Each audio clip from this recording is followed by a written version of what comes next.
Welcome back to the podcast. My name's Alex. I'm a consultant psychiatrist. It's that time of year again. It's the new year, and that's the time when, whether you want to or not, people are often thinking about what are the things they might want to accomplish in the new year in 2025. So that's what we're going to be talking about today. This is going to be an updated version of a podcast we released back in January 2022. And that one was called A New Year's Resolution That Works, a guide to long-term behavior change. So I'm updating and re-recording that podcast. We're going to go through every step of how to change your behavior in some sort of meaningful way, beginning with choosing the resolution, how to frame the resolution correctly, and I'll talk about what that means, how to make a plan, how to measure your results, different ways you can maximize the effectiveness of your plans by, for example, leveraging positive and negative emotions, some more nuanced points about the difficulties people have with resolutions, like identity level difficulties or deeper psychological difficulties. We're going to be using a lot of principles from behavioral psychology, but of course, the difficulty with resolutions isn't just about more superficial behaviors, but sometimes difficulties with resolutions can be due to deeper problems, such as how our sense of ego or our identity may be contributing to our problem. And we'll talk a little bit about that too. So if there is some problem you've been facing again and again in your life, or there's something that you really want, something that you think would really add to your life, and you haven't been able to get it thus far, and you're serious about changing something in order to get that thing, this is going to be a step-by-step plan as to how to achieve that. Of course, you could do this at any time of year. It doesn't have to be New Year. I suppose the kind of caricature of a New Year's resolution is that something's bothering you and you think about it on a very surface level, like you smoke a pack a day of cigarettes and you decide to stop smoking and you give it a go from 2nd January or whatever, and you actually don't make a plan at all. You don't think about how you measure your progress. Eventually, you rely on willpower alone, and eventually you have a cigarette. Say you have a cigarette on January 15th, and you've decided because you had a cigarette, now you've absolutely failed. And since you've failed and you are a failure, then you might as well just go back to smoking a pack of cigarettes like you did before. And that's how it goes for a lot of people. So we're going to be doing the opposite of that, as we'll see. The overriding theme of this podcast is long-term change versus short-term change. So I want you to keep that in mind. Really, any change in life that's worth pursuing is going to be a long-term change by definition, because short-term change is going to have a very minimal net effect on your life. It's in the long term that any changes we make are more pronounced, more amplified, and therefore significantly affect the quality of your life. Crash dieting for a month to look good for one particular holiday or a wedding that's coming up, it's going to have a minimal effect on the quality of your life ultimately. Whereas slowly, consistently working in healthier habits so that you can have an overall healthier diet and lose weight slowly over time, that's going to improve your quality of life a lot more. You're going to have a lot more energy, more mobility. You're going to look and feel better and so on. But of course, long term is so much harder to achieve. And that's where most people fail. So that's the general idea of this episode. And you can apply these steps to really any area of your life you want to work on, whether it's health, building wealth, relationships, your career, and so on.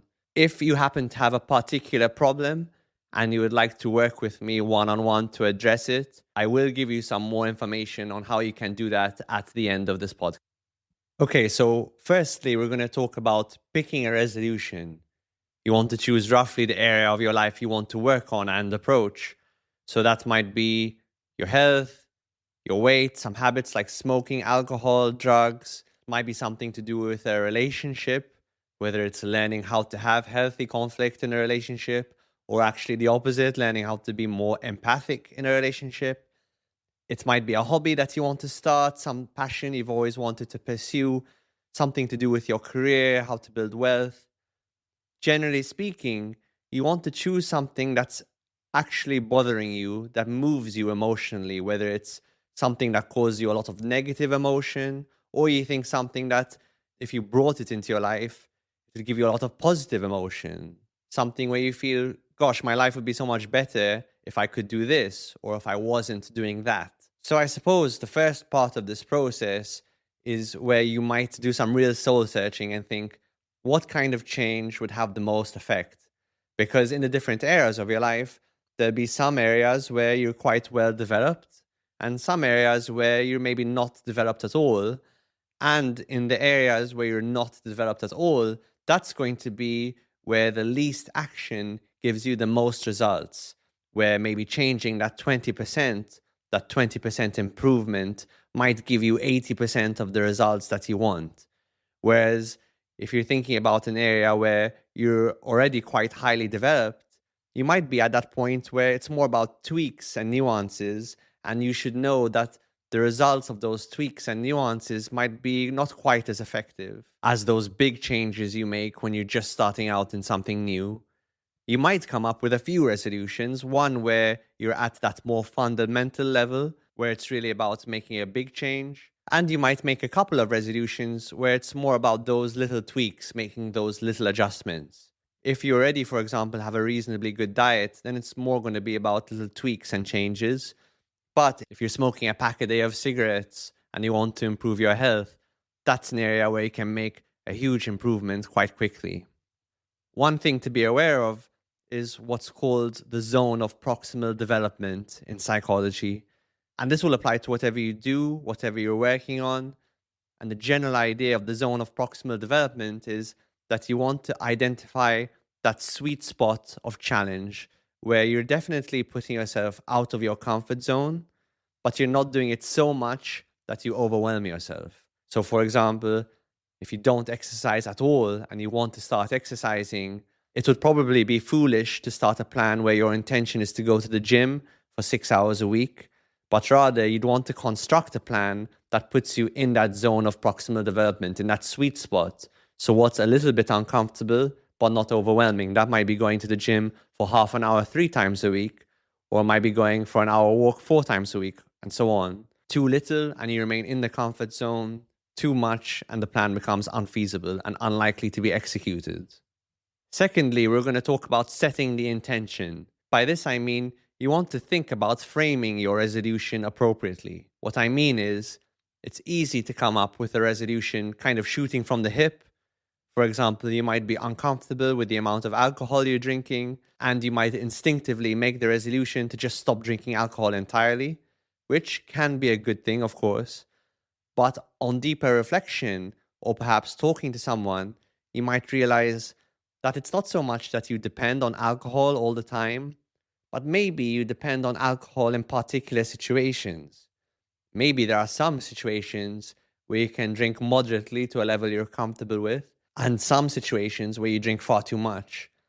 And then maybe on deeper analysis, you might find that in social situations you get quite anxious, and it's your response to that anxiety to make you drink alcohol too much. And so you can see how a resolution to just stop drinking alcohol would be a bit inappropriate, because it wouldn't address some of the fundamental reasons why you're engaging in the habit in the first place. It's actually less about alcohol than you thought and more about social anxiety. And that might be indeed the best target for your efforts and will, as a byproduct, result in you drinking less alcohol. And I picked alcohol and social anxiety because, incidentally, I think this is extremely common in our society. So after you've picked the area you want to work on, you want to think a little bit more deeply about the issue, about the problem, and see if there are any root causes you can identify. And again, talking to someone about it might help, or journaling about it might help. Instead of, I want to stop drinking entirely, the resolution might be, I want to change my relationship with alcohol such that I don't use it to self-medicate anxiety. And I want to become less socially anxious. And you can see, using this example, why it's so important to frame it correctly, because two different ways of framing the problem call for two very different plans of action. After you frame the resolution appropriately, you then want to make a plan. And throughout this whole resolution process, what I can't emphasize enough is the importance of writing things down. The main two reasons to write things down is that it's going to help you clarify your thinking, making your thinking a lot less nebulous, and also decrease your anxiety about it all. It's also inherently motivating because after you've written things down, you already feel like your plan is in motion. You're in the behavioral realm. You're actually acting like you're doing something. And even taking these smaller steps, writing something down, will get dopamine going in your reward circuits. It will kickstart the motivation that's very, very important, particularly at the beginning of any new habit. At the beginning of the habit, motivation is crucial to get you started. And then once you develop the habit more and more, as we'll see, it becomes more of an automatic process. So writing things down will help you kickstart things. And it helps give you a bird's eye view to brainstorm different solutions that you might need for different sticking points, and you will have sticking points. And you need to be aware that your plan is going to be dynamic rather than static. What do I mean by this? I mean that you're going to come up with an initial plan, a good enough plan, and you're not going to try and make it perfect. And you're going to start and try and move somewhere in the direction that you want to go, in the direction of effectiveness, with the awareness that as you try this plan out, you're going to encounter some degree of failure, and that's totally okay and normal. And then based on the results you get, the positive results and the failure, you're then going to adjust your plan accordingly. One of the biggest reasons people fail with behavior change is they get stuck in the planning phase and they feel like their plan needs to be perfect. As an example, before I make a huge career change, I need to have the plan down perfectly. Or before I change my diet, I need to know exactly what I'm going to be eating until the end of time. Or I need to know exactly what my exercise regime is going to be. A good enough plan that you actually execute and start doing is way better than a theoretically perfect plan that just sits on your computer forever. For writing things down, I would recommend something simple as Google Docs for making your plan. Of course, people use all sorts of different software now, like Notion or Evernote. But keeping it simple, something like Google Docs is something you can access from your laptop, from your phone when you're out, and even just that ease of convenience makes it extremely effective. And what's crucial to making plans is it can allow you to use categories to simplify your plan. This works for really vague resolutions. Plans can help you get some definition within that vagueness and come up with very specific, actionable points. So if your resolution is to get healthier, for instance, that's quite a vague resolution. It's a good one, but it's vague. So you might think when you're making your plan, how you can divide it into different categories and what might indeed comprise this notion of getting healthier. It might include sleep, say, diet, physical exercise, drugs and alcohol, tobacco. You might make a list of all those different categories in your plan and then figure out what specific actions you might want to take in each of those areas. Which actions would help you move in the direction of health, say. And that's where you would apply that zone of proximal development idea that we talked about earlier. If, for example, you're currently getting around 6 hours a night of sleep, you might move towards getting 7 or 8. If you're already getting 8 hours of sleep, then maybe that's adequate and you don't even have to think about sleep and you can move on to diet. If your diet's already pretty good, but maybe there are some specific tweaks you can make those tweaks and make those finer action points. So make a plan with those different categories, and then in each category identify where is your zone of proximal development, where's the sweet spot in this particular area, what actions of improvement can I take that I'm actually likely to execute consistently over the long term. Ideally, if you can, in each area, you want to pick what's known as a high leverage activity. Which activities are going to give you the most gain for the least amount of effort? So, for example, if you're trying to lose weight and you're looking at your nutrition, tracking your calories and tracking your weight is a very high leverage activity. Doing that well will really give you a lot of information and help you be very effective in the process of losing weight. On the other hand, making sure you time your meals very meticulously is a very low leverage activity because meal timing doesn't have nearly the impact on weight loss that calorie tracking and weight tracking has. Now, obviously, as we referenced earlier, as you get more and more advanced in any given area, the law of diminishing returns is going to take effect. There's likely to be less low-hanging fruit. Inevitably, you'll move from higher leverage activities to lower leverage activities. That's an acceptable part of the process as you advance in any given endeavor, but always trying to find the highest leverage activities possible. That's a good idea. Taking another example of a plan, something that's more specific than trying to get healthier, let's say you want to stop smoking. You might make a plan that comprises all the different situations where you smoke, because each situation will have its different challenges. So you might think about smoking at home, smoking where you socialize at a bar or a restaurant, smoking at work, and then smoking on particular occasions like celebrations, commiserations, holidays, things like that. And then you might think in your plan, what are the different challenges associated with stopping smoking in all of those different situations? Next, what you want to do is work into your plan positive and negative leverage. So, what do I mean by that? By positive leverage, I mean using positive emotions to help you move towards your goal. And by negative leverage, I mean the opposite. So, an example of positive leverage is saving all the money that you might have spent on cigarettes towards something that you might want to buy.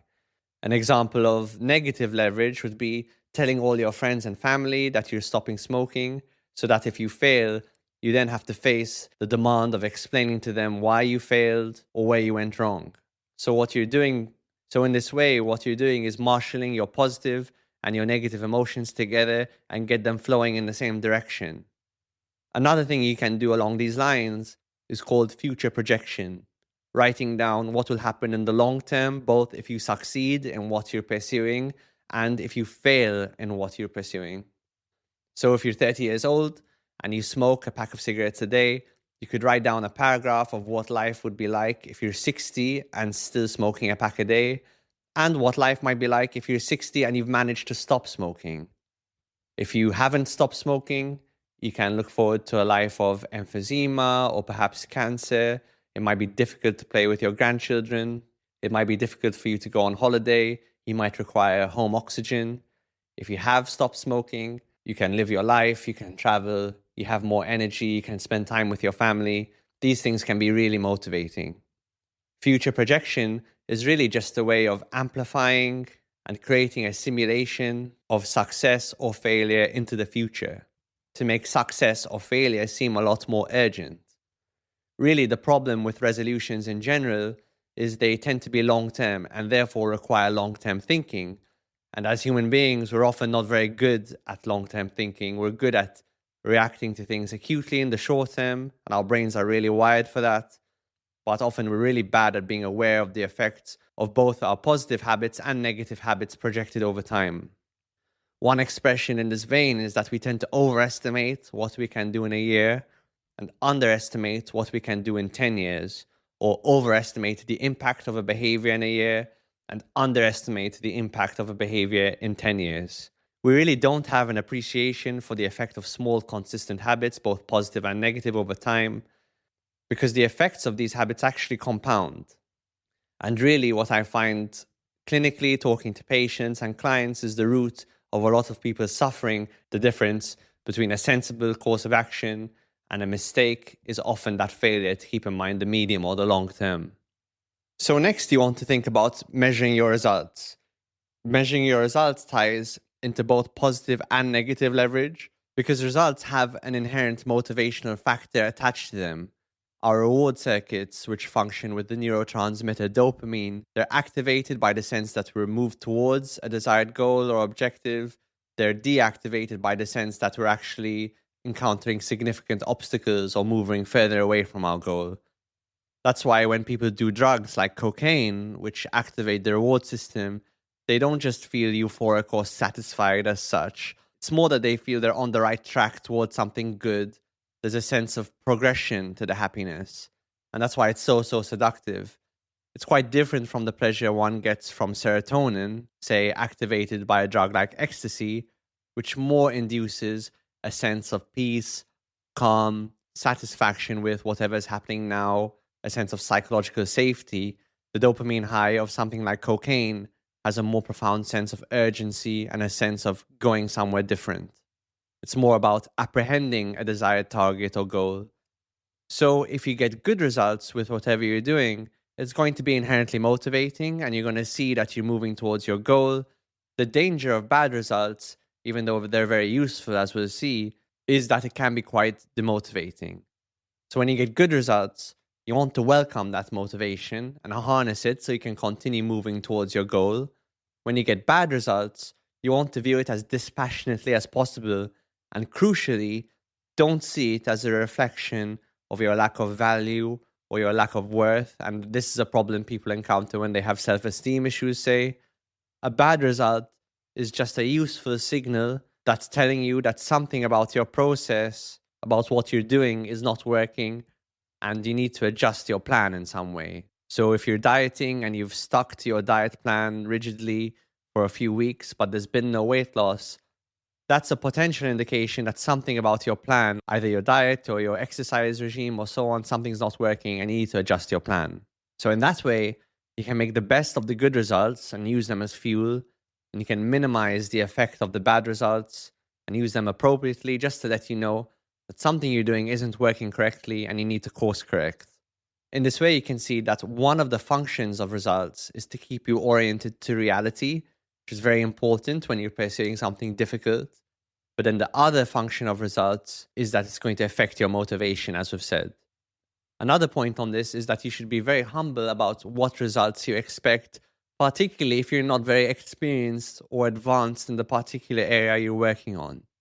And it's okay to try a few different iterations of a plan before you start getting some meaningful results. And you should be aware, of course, that some results, some progress is infinitely better than no progress. And you should be aware that some goals are going to be harder to measure than others. So, for example, measuring weight loss is relatively easy because that's something you can do objectively with a weighing scale. But if your goal is to, say, improve your self-awareness or your self-esteem, that's a bit of a softer goal, harder to define. It's going to be harder to measure. And you may have to think creatively about different ways that you can measure that, maybe involving other people, or maybe coming up with some novel measurements yourself. Some measurements will certainly be better than no measurement at all.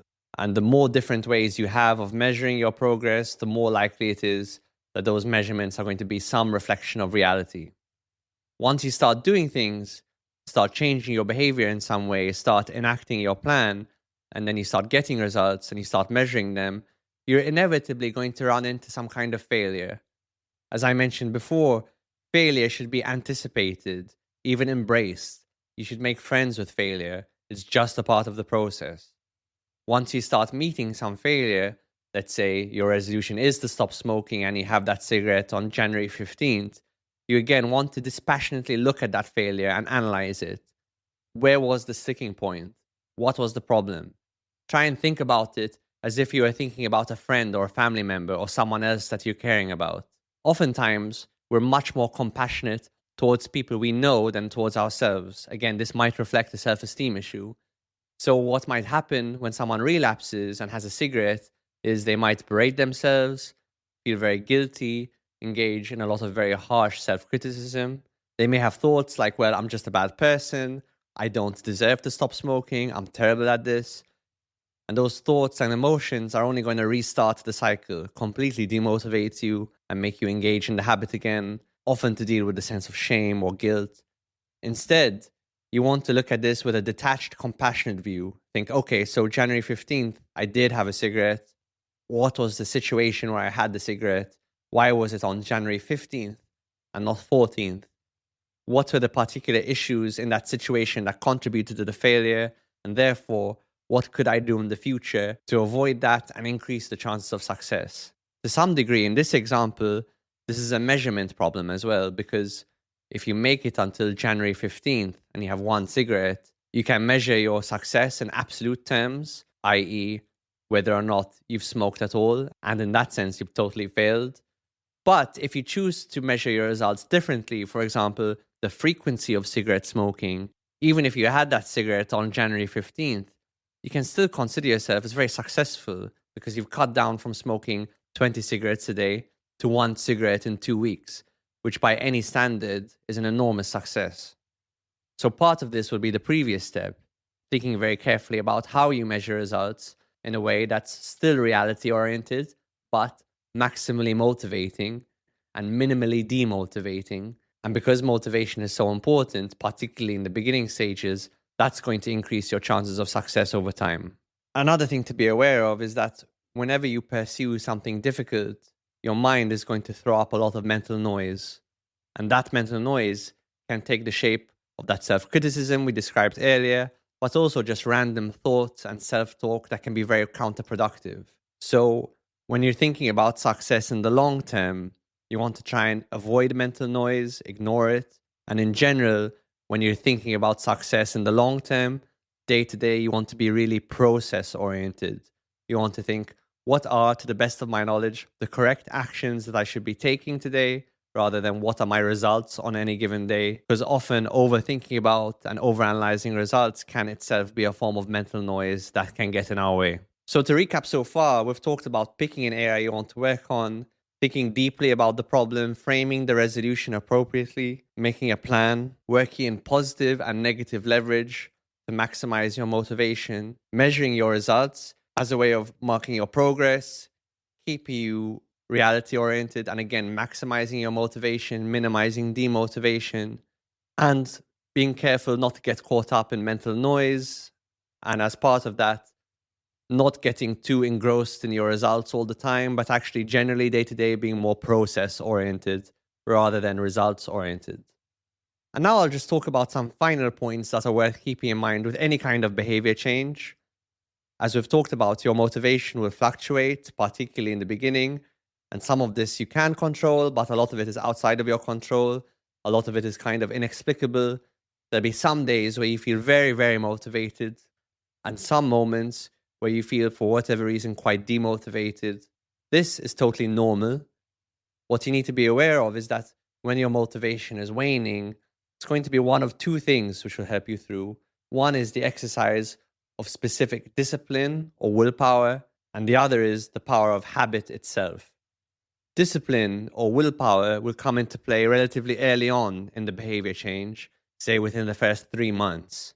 You'll probably need to use a lot more discipline in moments where your motivation is waning, where you just have to force yourself to do whatever it is you're trying to do, even though you don't particularly want to. And of course, you need to be aware that willpower is finite. Yes, you can build willpower over time, but you can only rely so much on willpower on any given day. And willpower will also be affected by things like what you're eating and sleeping and your general mood and other stresses in life. So that's why we've already talked so much about maximizing positive motivation and minimizing demotivation, because that means you'll minimize the use of your willpower, even though willpower can be important in those crucial moments. As you get into the later stages of the behavior change, the more you make a particular habit a part of your life, the more the power of habit itself will take over. Thinking about the things you do already, you'll probably realize there are some things you do in your life, many things actually, that don't require any positive motivation, and they're not really affected by negative motivations. You kind of just do them because you've always done them. You probably don't need to have a lot of motivation to brush your teeth every day or to have a shower every day. That's something you do because it's something you've always done. And human beings are habit-forming creatures. We're like that with most of the things we do. Most of the things we do automatically and unconsciously, not really having to think about them, not having to be motivated to do them, not having to exercise willpower either. So really the long-term goal is to incorporate whatever new behavior you're working on into just one of your daily habits. And that generally happens over the course of a few months to a few years. After that, it'll have a momentum all of its own, and then motivation won't be as necessary. It's about achieving a new baseline. Although there'll still be fluctuations in motivation, this will probably be easier when you're motivated and harder when you're less motivated. Motivation will be much less crucial to doing whatever it is you want to do. A good book about this is Atomic Habits by James Clear, which is a deep dive into the process of forming new habits and incorporating them into your life. So what you want to do in those initial few months is anticipate when is it likely that you're going to need more willpower and discipline, and then prepare for those moments accordingly. The next point I'd like to discuss is the idea of identity level change. A lot of what makes changing our behavior hard is that changing a behavior often involves changing our identity in some way. For example, people may find it difficult to stop smoking because smoking to them may represent something deep about their personality. Smoking might be for them symbolic of their rebellious attitude, or maybe their self-destructive attitude, or maybe an attitude of a kind of general irreverence towards rules or towards convention. That's just to take one example. And you have to be aware that with both changes, big and small, the longer you enact those changes, the higher the likelihood that there is going to be an accompanying identity level change. If you go from someone who doesn't exercise at all, eventually over a period of months to years, to someone who goes to the gym 6 times a week, that's not going to be just a superficial behavioral change, although it might start that way. That's going to be a change in your identity. You're going to start to think of yourself differently as, for example, a more athletic person, as the kind of person that goes to the gym, that takes care of their health, etc. So when you're initially thinking of your goal or resolution, it might also be helpful to think, what are the identity level barriers in the way of achieving my goal? So you can think in advance about how to work around them. For example, if you want to lose weight, but you hate the idea of being, quote, one of those people that goes to the gym, or you think of yourself as a foodie, it's generally better to consider these factors in advance, anticipate them, and see how you can work around them. And ultimately, it's important to allow for change to happen. For you to achieve your resolution, there may be parts of yourself that have to die, as harsh as that sounds, to allow for new parts of yourself to grow. And so, disidentifying with your different behaviors can be a very important part of this process. You have to be aware that this is going to affect you, particularly over the long term, at a very deep level. And if you're not prepared for it, it will become a sticking point inevitably. And it may be where the process ultimately fails for you, again, if you're not prepared for it. When it comes to more deep-rooted psychological issues and how they can interact with this process of behavior change, you could refer to another podcast we've made, The Many Parts to Self-Sabotage, which we released earlier this year. And that could help you elucidate some of those barriers which may present at the deeper levels for you psychologically. The last point I want to mention is there's kind of a general way of thinking about behavior change, which I like, which is every behavior you do is a collision with reality that you can learn from. Reality is often much harder to apprehend than we think. Every time you try a diet, every time you try a new exercise program, every time you do something different in a social interaction, all of these things are collisions with reality that can give you the opportunity to learn something new, and importantly, something new about how you could move towards what you want and how you could move away from what you don't want. The problem is that most people have these collisions with reality without taking any notice of what could be learned, and really that's what this whole process is about. Or they stay within their comfort zone, within a set of prescribed status quo behaviors, and therefore stop learning anything new for years or even decades in some cases. And that's really how people stagnate. Ultimately, it's about being very conscious and deliberate in what you do in these areas where you're having trouble, or these areas where you feel there's some room for improvement, being very intentional about how you behave, and then being very observant about what the results of those new behaviors are, because those results can then inform how you can tweak your behavior or change it in the future and ultimately get the results, get the success that you want. If you would like to work with me personally, in 2025, I'm opening a few slots in my schedule to work with some clients one-on-one towards a specific goal. To be very clear, this is not psychotherapy, this is more like coaching. Although I do work with clients for psychotherapy, this is different. We would work together for 4 sessions. We would go through a specific process to what we described here, but the benefit would be that we could tailor your strategy exactly to your situation.